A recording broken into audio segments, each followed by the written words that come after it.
I just said, Look, look. I'm not saying that. You get some sense that there's a handful of stocks. Look at that. I mean, you could tie that to the market. Bang. Welcome back to Commercial Break. I'm Guy Adami. I'm always joined by my dear friend, Tim Seymour. If you're traveling, we're with you. How are you, Tim? I'm good. Good to be here. Good to be on the road with you, as we are, so to speak.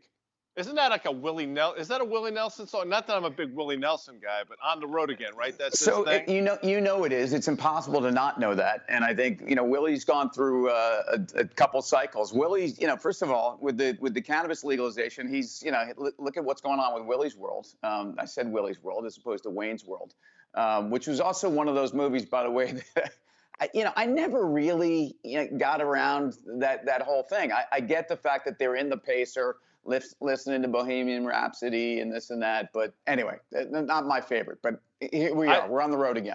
Look, the Pacer's not my favorite, but I will tell you, as you know, Bohemian Rhapsody for me is a top 5 song of all time. We'll do that, by the way, on another edition of Commercial Break. But for this edition, it's interesting. This week in 1959, that's a long time ago, by the way, prior to me being born, in case you wanted to crack a joke, Dean Martin and Frank Sinatra performed together for the first time at the Sands Hotel in Las Vegas. So I mean, I can't believe that's the first time, because I feel like these guys were Siamese twins. Prior to them performing together, obviously Frank had a storied career. He was sort of the front man of a band. And then, of course, Jerry Lewis and Dean Martin had many movies together, had a great relationship, Martin and Lewis, but that sort of fell on hard times. And apparently, if memory serves, they all met together, the Brat Pack, at Humphrey Bogart and Lauren Bacall's house. Could you imagine what kind of party that was? Right. So every one of these folks we're talking about are titans in their particular world, at least at the time. I mean, Jerry Lee Lewis, outside of the telethon, I don't really remember what he did. I knew he was a funny guy, although funny how, I'm not sure. All right, you're confusing Jerry Lewis, who went on to do obviously telethons with Jerry Lee Lewis, who was Great Balls of Fire, portrayed by, if memory serves, Dennis Quaid in movie history. Yeah, and I think Quaid, look, who I think peaked in that biking movie, Breaking Away,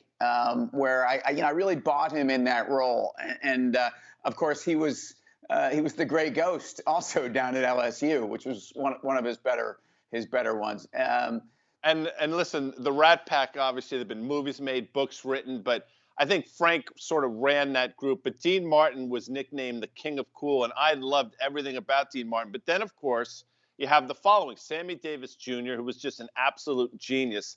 And then some sort of tertiary guys, which I find interesting. Joey Bishop. Does Joey Bishop do anything for you or no? I can think of Stephen Bishop. Joey Bishop, no. What should he be doing for me? Well, that's it. And not a lot. That's the whole point. By the way, okay. Stephen Bishop's On and On is one of the great yacht rock songs of the 70s. I have a lot of time for that. He, of course, had his guitar smashed in the great movie Animal House. And by the way, he didn't know that was going to happen. Belushi sort of did that on his own. Great scene. If you watch it, you will see the surprise in his face. So it was legit surprise. I didn't know that. By the way, I mean, you say Rat Pack.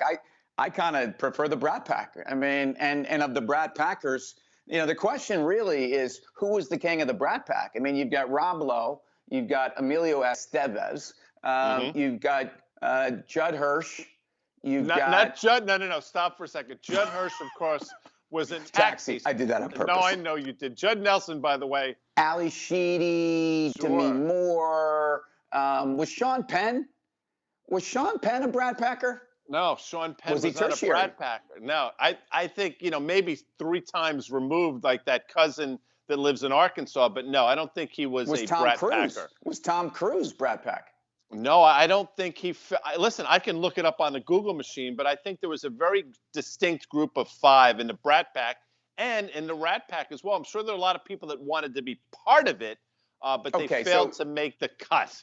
Got it. So Brat Pack was effectively the cast of Breakfast Club meets St. Elmo's Fire, masters of their time. And if you hear the headlines here, we're talking about Microsoft and Activision Blizzard coming together. And again, you've got folks that are famous in their own right. Obviously, Microsoft the second largest company in the world. Did Microsoft have to do this deal, or are they on offense here?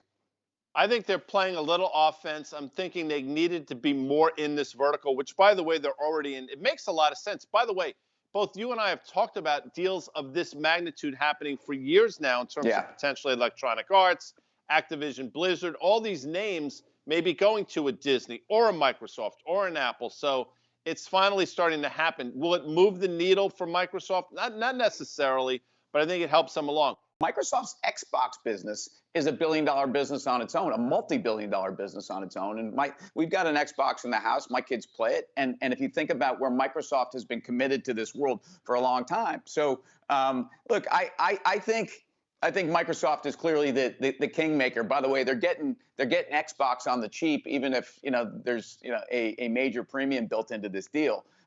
This is a company that's gone through some difficult times at Activision, and you're almost it's weird because when you're a video game company, you're kind of like a movie studio. You're only as good as your last big release. And in the case of Activision, I think they've had a big run. They haven't really had a blockbuster in a while. And I think they didn't have to do this deal, but again, it's a company that's had. I think people have read the newspapers and realized that there's been some issues inside the house of Blizzard.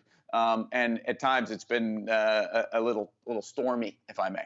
I like that. Stormy Monday, by the way, one of my favorite Allman Brothers songs, again, for another commercial break. I'm going to throw this at you. This is a really hard one, so I don't expect you to get it.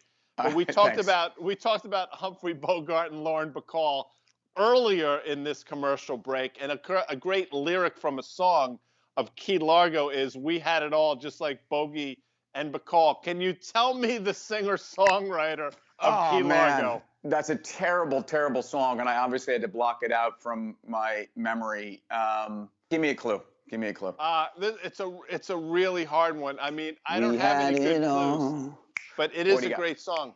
The great Bertie Higgins, of course, of Key Largo fame. Let's get back. Microsoft has a love interest for gaming. Is this the place to be? And does that make them a media company, or does it make them a software company? I mean, because Microsoft's a software company.